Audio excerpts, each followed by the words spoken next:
Over the last week, an officer-involved shooting in the city of New Haven has been the subject of national scrutiny. A Hamden, Connecticut police officer accused of opening fire on a driver who got out of his vehicle during a traffic stop. Surveillance footage also shows a Yale police officer firing a weapon. The controversy comes from the alleged misuse of both officers' body cameras. Western Mass News reporter Audrey Russo spoke with Springfield Police as they formulate their own body camera program. She's live from our MGM studios with that. Audrey? The Hamden, Connecticut officer appears to have turned his body camera on after the shooting began, while the Yale officer didn't turn his body camera on at all. This whole ordeal comes as the Springfield Police Department is looking at the different kinds of technologies for body cameras when it comes time to outfit their own officers. This is the video of the New Haven officer-involved shooting, taken from the Hamden, Connecticut police officer's body camera. Law enforcement says the officer activated his body camera after the shooting began.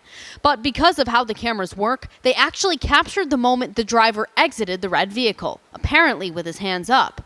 The driver was not injured in the ordeal. His girlfriend in the car was struck by bullets, but is recovering. We spoke with the Springfield Police Department, who's currently working on their own body camera program.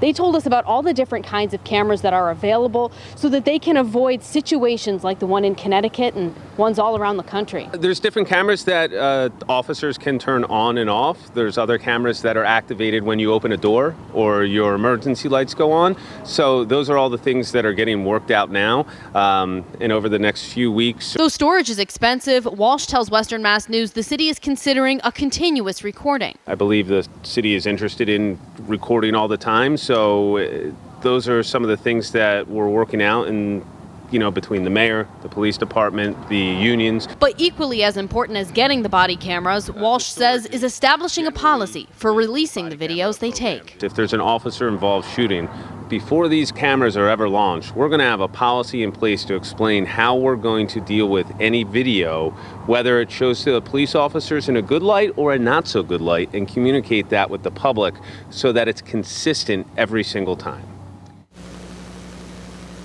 Walsh didn't have an exact time frame for when Springfield officers are going to get those body cameras. He says they're working as quickly as they can to avoid any technical missteps, like a lack of an adequate storage plan that could fold the program entirely.